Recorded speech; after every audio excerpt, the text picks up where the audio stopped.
तो पिछले 5 वर्षों में महिला अपराध, अराजकता और भ्रष्टाचार इसका ही बोलबाला था और जनता एक तरह से इंतजार कर रही थी कि कब अवसर आएगा, कब भ्रष्ट सरकार से मुक्ति मिलेगी। और जब वोट पड़े तो निश्चित तौर पर जनता ने, जिसमें आदिवासियों के अपमान से लेकर महाकाल लोक को भी भ्रष्टाचार की भेंट चढ़ा दिया गया, जिसमें युवाओं के भविष्य को मंडी लगाकर बेच डाला गया। वो व्यापम हो, वो पटवारी की नौकरियां हो, वो भाजपा के लोगों के कॉलेजों से पास होते फर्जी लोग, आदिवासी अपमान हो, दलित अत्याचार हो, इन सब ने अब मध्य प्रदेश के लोगों की सब्र का बांध तोड़ दिया है। भाजपा को जनता ने नकारा और अब एक फर्जी सर्वे का सवाल।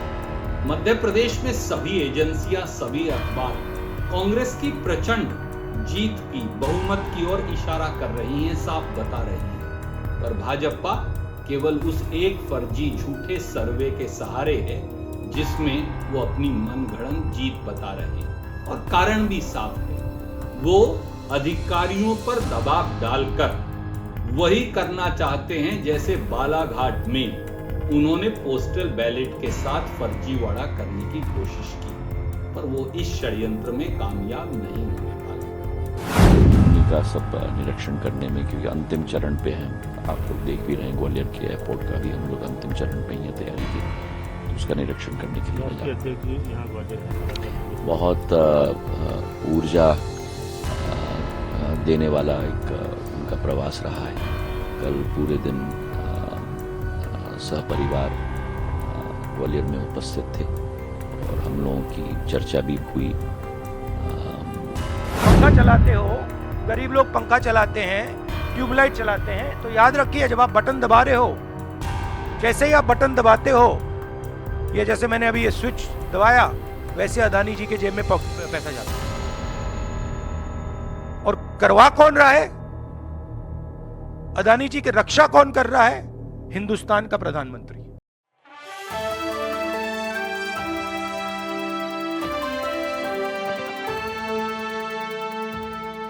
तन समर्पित, मन समर्पित और यह जीवन समर्पित, चाहता हूं देश की धरती तुम्हें कुछ और भी दूं।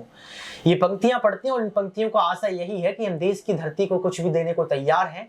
देश रहना चाहिए, हम रहें या ना रहें, लेकिन अब कहीं ना कहीं बयान रहना चाहिए, मुद्दे रहें या ना रहें, जनता मरे या कुछ ले, सिर्फ बयान, टारगेट टिट फॉर टैट का। नमस्कार, आपके साथ मैं हूं ऋतिक सविता। स्वागत है आपका नेक्स्ट 9 न्यूज के इस खास प्रोग्राम बयानी बवाल में। आपने शुरुआत में कुछ दृश्य देखे होंगे, कुछ वीडियोस आपने देखे होंगे एक चंक के तौर पर कि नेता किस तरीके से एक दूसरे पर बयानबाजी कर रहे हैं, लड़ रहे हैं, भिड़ रहे हैं, आग में झुलस रहे हैं, बस एक ही मकसद, जीतना जीतना जीतना, सत्ता की लालच। और सत्ता की लालच का यही आशय है कि बयानी बवाल शुरू कर दिया जाए। इस सत्ता की लालच का यही आशय है कि कहीं ना कहीं जनता को बेवकूफ बना दिया जाए, मूर्ख बना दिया जाए और अपनी बातों से उनको लुभा लिया जाए। और राजनीति का जो दायरा है वो इस बयान में सिमट चुका है। आपको कुछ ऐसे नेता सुनवाएंगे जो राजनीति में तब्दील होने के बाद, राजनीति की जो है चाशनी खाने के बाद कुछ ऐसे मीठे हो गए हैं, कुछ ऐसे कहीं ना कहीं माहौल में ढल चुके हैं कि वो जनता के मुद्दों को भूलते नजर आ रहे हैं। सिर्फ एक ऐसी राजनीति जिससे लोकतंत्र की हत्या हो जाए, एक ऐसी राजनीति जिससे जनता की हत्या हो जाए, एक ऐसी राजनीति जिससे जनता की भावनाओं को चोट पहुंचे, आहत वह हो। आप देखिए पहले इस नेता को कि आखिर वह क्या कुछ बोल रहे हैं और कैसे आपके सामने झूठ बोल रहे हैं, सिर्फ और सिर्फ सरकार को टारगेट कर रहे हैं। विपक्ष और पक्ष का ये बवाल है, बयानी बवाल है। भारतीय जनता पार्टी ने चुनाव प्रचार में भी पूरी ताकत झोंकी और मैं कह सकता हूं कि नतीजे भी भारतीय जनता पार्टी के पक्ष में आएंगे, क्योंकि जनता चाहती है डबल इंजन की सरकार, जनता चाहती है विकास। और जहां मैं राजस्थान में खड़ा हूं, यहां तो पिछले 5 वर्षों में महिला अपराध, अराजकता और भ्रष्टाचार इसका ही बोलबाला था और जनता एक तरह से इंतजार कर रही थी कि कब अवसर आएगा, कब भ्रष्ट सरकार से मुक्ति मिलेगी। और जब वोट पड़े तो निश्चित तौर पर जनता ने एक सुशासन वाली, विकास वाली भारतीय जनता पार्टी की सरकार चुनने के लिए वोट किया होगा, ऐसा मेरा मानना है। और कल के नतीजे आने के बाद राजस्थान में फिर कमल खिलने की तैयारी है। तो सुना आपने इस नेता को सुनने के बाद आपको पता लग गया होगा कि मुद्दों की बात कम, बयानी बवाल ज्यादा, सरकार को टारगेट, इसकी नीच उसकी ऊंच, उसने ये किया इसने ये किया, बस इसमें राजनीति सिमट गई।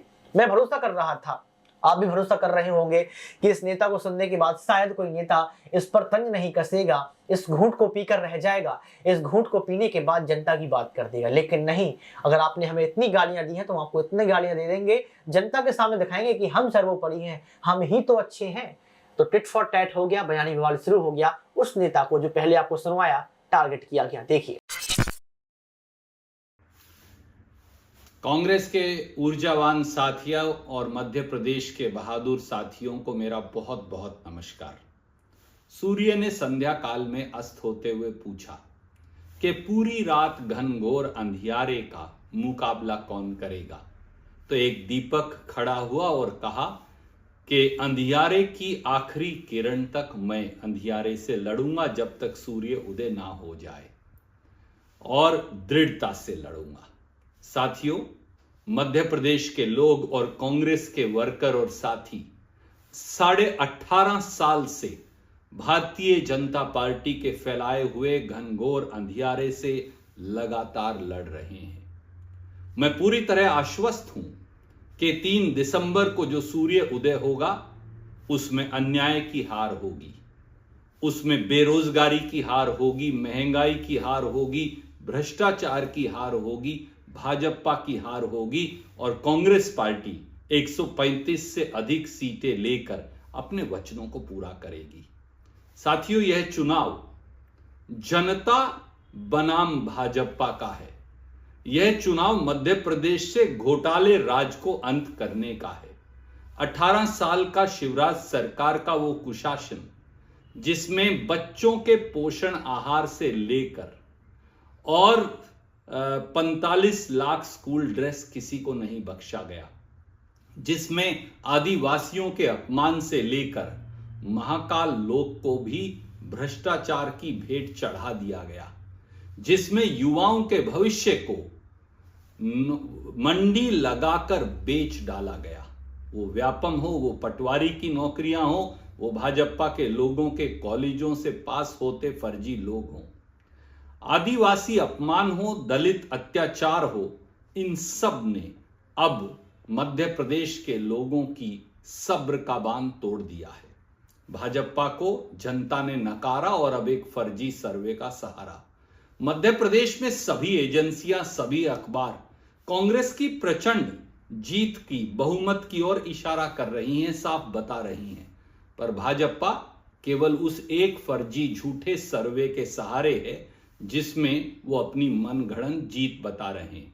और कारण भी साफ है, वो अधिकारियों पर दबाव डालकर वही करना चाहते हैं जैसे बालाघाट में उन्होंने पोस्टल बैलेट के साथ फर्जीवाड़ा करने की कोशिश की, पर वो इस षड्यंत्र में कामयाब नहीं होने वाले।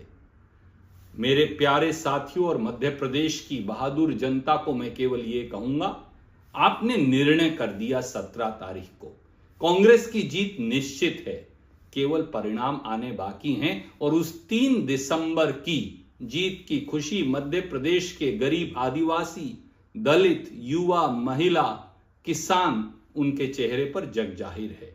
हाँ, मैं अधिकारियों से भी कहूंगा जो किसी प्रकार की गड़बड़ी करने की कोशिश कर रहे हैं कि वो जान ले कानून के हाथ बहुत लंबे हैं।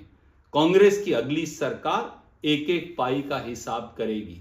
आपराधिक कार्यवाही, जो लोग अपराध करेंगे उनके खिलाफ होगी, एफआईआर दर्ज भी होगी और प्रशासनिक कार्रवाई भी होगी। मैं यही कहूंगा आखिर में, आइए सस्ती बिजली की शुरुआत कांग्रेस के साथ करें।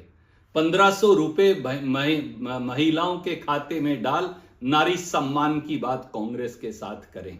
आइए 500 रुपए के गैस सिलेंडर की शुरुआत कांग्रेस के साथ करें। आइए किसानों के कर्जा माफी की बात कांग्रेस के साथ करें। आइए कर्मचारियों और अधिकारियों को ओल्ड पेंशन स्कीम की सौगात कांग्रेस के साथ करें। इसलिए हम वचन निभाएंगे और मध्य प्रदेश के लिए खुशियां लाएंगे। आइए 3 दिसंबर को प्रजातंत्र का एक ऐसा बेहतरीन उत्सव बना दें जिसमें जीतेगी कांग्रेस और जीतेगा मध्य प्रदेश। आप सबको मेरा नमस्कार। जय हिंद।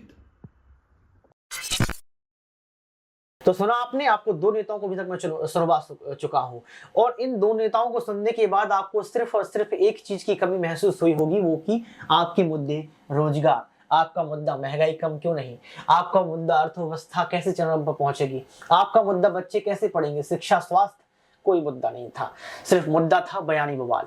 फिर आगे बढ़ते हैं, लग रहा था कि भैया ये सामने आएंगे, इनका तो हाथ जोड़ के प्रणाम कर लेते, ये नेता इतने अच्छे हैं कि इनसे भरोसा किया जा सकता है कि भैया ये हमारे मुद्दे की बात कर देंगे। लेकिन नहीं, इन्होंने भी सोचा कि नहीं भैया, हमारे आला कमान ने हमसे कहा है कि भैया आप पहुंच जाइए, आपको वही चीज बोलनी है जिससे कांग्रेस को, आम आदमी पार्टी को मिर्ची लग जाए। आपको मिर्ची वाली बात बोलनी है, आपको गुड़ वाली बात नहीं बोलनी है, आपको मिठाई वाली बात नहीं बोलनी है। और जनता की अगर आपने बात बोली तो लताड़ लगा देंगे, पार्टी से बाहर निकाल देंगे भैया आपको। तो सुन लीजिए भैया ने क्या बोल दिया आके। आज अयोध्या के एयरपोर्ट का निरीक्षण हम लोग कर रहे हैं, योगी जी और हम दोनों साथ में, और हमारा टारगेट है कि इस महीने में अयोध्या की एयरपोर्ट पूर्ण रूप से तैयार हो जाए। उसी के बाद ग्वालियर प्रस्थान करके आप सब भी रहिएगा। ग्वालियर के एयरपोर्ट का भी हम लोग निरीक्षण कर रहे हैं। अगले 1.5 माह में देश में करीब 8 एयरपोर्ट हम लोग तैयार कर रहे हैं, जिसमें ग्वालियर है, जबलपुर है, अयोध्या है, पुणे है, कोल्हापुर है, तिरुचिरापल्ली है। तो 8 नए हवाई अड्डे हम लोगों के और टर्मिनल्स हमारे तैयार हो जाएंगे, जो स्वयं प्रधानमंत्री जी देश को समर्पित करेंगे। तो उन्हीं का सब निरीक्षण करने में, क्योंकि अंतिम चरण पे हम, आप लोग देख भी रहे हैं, ग्वालियर के एयरपोर्ट का भी हम लोग अंतिम चरण पे ही है तैयारी की, तो उसका निरीक्षण करने के लिए मैं जा रहा हूं। बहुत ऊर्जा देने वाला एक उनका प्रवास रहा है। कल पूरे दिन सहपरिवार ग्वालियर में उपस्थित थे और हम लोगों की चर्चा भी हुई। माँ पिताम्बरा का दर्शन भी उन्होंने किया, धूमावती मैया का भी दर्शन उन्होंने किया, और आज दिल्ली के लिए वे प्रस्थान कर रहे हैं। और हमें पूर्ण विश्वास है कि कल के काउंटिंग में भगवान का आशीर्वाद भी, प्रधानमंत्री जी की प्रेरणा, गृह मंत्री जी का निर्देशन और अध्यक्ष जी का साथ मध्य प्रदेश में भारतीय जनता पार्टी की पूर्ण बहुमत की सरकार बनेगी। तो सुना आपने भैया को, सर को सुना आपने, नेताजी को सुना। लपेटे में नेताजी, चपेटे में नेताजी, लेकिन अब लपेटे में नेताजी नहीं है, अब जनता लपेटे में है और चपेट में भी जनता है। कुचल रही है, पिस रही है जनता। अब ऐसा लग रहा था कि भैया इन नेता की सत्ता है, ये नेता बड़े हैं, ये नेता, चलो भैया गलती हो गई होगी, हमारे ये नेता यानी कि विपक्ष के नेता कहीं ना कहीं इनका मुंह शांत करके ये बताएंगे कि शांत हो जाओ, मुद्दों की बात कर लो। लेकिन ऐसा नहीं हुआ। उन्होंने कहा कि मुझे गाली मिली है, मेरा आत्म क्षरण कर दिया गया है, मेरी आत्मा को जो है ठेस पहुंचाई गई है, मुझे गालियां दी गई हैं। उन्होंने पूरी बात अपने ऊपर ले ली और टिट फॉर टैट बयानी बवाल शुरू कर दिया और गालियां दे दी। सुनिए, सिर्फ और सिर्फ बयानी बवाल की राजनीति। सेबी ने सरकार को कहा कि हमें डॉक्यूमेंट्स नहीं मिल रहे हैं। सेबी सरकार के से कहती है हमें डॉक्यूमेंट्स नहीं मिल रहे, मगर इन लोगों को डॉक्यूमेंट्स मिल रहे हैं। फाइनेंशियल टाइम्स को सारे डॉक्यूमेंट्स मिल गए और हमारी यहां पे सेबी कह रही है हमें डॉक्यूमेंट्स नहीं मिल रहे हैं। तो साफ मामला है, हाईएस्ट लेवल ऑफ गवर्नमेंट से प्रोटेक्शन है, प्राइम मिनिस्टर का प्रोटेक्शन है। 32,000 करोड़ रुपए क्लियरली प्रूवन है। इसमें मतलब ये प्रूफ है, इसमें ये मतलब ऐसे नहीं बोल रहे हैं, सारा डॉक्यूमेंटेशन है इनके पास, मगर कोई एक्शन नहीं।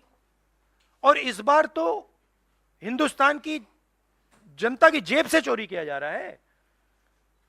बिजली बिल जब आप पंखा चलाते हो, गरीब लोग पंखा चलाते हैं, ट्यूबलाइट चलाते हैं, तो याद रखिए जब आप बटन दबा रहे हो, जैसे ही आप बटन दबाते हो, ये जैसे मैंने अभी ये स्विच दबाया, वैसे अदानी जी के जेब में पैसा जाता है। और करवा कौन रहा है? अदानी जी की रक्षा कौन कर रहा है? हिंदुस्तान का प्रधानमंत्री। तो याद रखिए, हिंदुस्तान का युवा अब याद रखिए, जैसे ही आप स्विच दबाते हो, चाहे वो बल्ब हो, पंखा हो, बिजली का पंप हो, याद रखिए अदानी जी के जेब में सीधा पैसा जा रहा है और अदानी जी की रक्षा नरेंद्र मोदी कर रहे हैं। 32,000 करोड़ रुपए तो हमने दिखा दिया है, पता नहीं और कितना है। सुना, आपको 4 नेताओं को सुनवा दिया। निष्कर्ष के तौर पर विश्लेषण अगर हम लोग करें, तुलनात्मक अध्ययन हम करें, तो इससे यही पता चलता है कि नेताओं ने जो राजनीति का एक टारगेट सेट कर लिया, जो एक केंद्र बिंदु सेट कर लिया, वो केंद्र बिंदु यही है कि अगर पार्टी को हराना है, किसी पार्टी को, और हमें सत्ता में बैठना है, तो उसी पार्टी को टारगेट करो और जनता के सामने उस पार्टी की बुराई करो और उसको ध्वस्त करने का प्रयास करो। लेकिन ये मूर्ख नेताओं को इतना नहीं समझ में आता है कि अगर आप पार्टी को टारगेट करेंगे तो जनता आपको टारगेट करेगी। जनता अब समझदार हो चुकी है, 21वीं सदी का भारत बन चुका है, इसलिए जनता के मुद्दों पर आ जाओ, बयानी बवाल बंद कर दो। लेकिन ये बयानी बवाल खत्म होने का नाम ही नहीं ले रहा है। आज के इस खास प्रोग्राम में बस इतना ही। देखते रहिए नेक्स्ट 9 न्यूज पॉलिटिकल बाइट।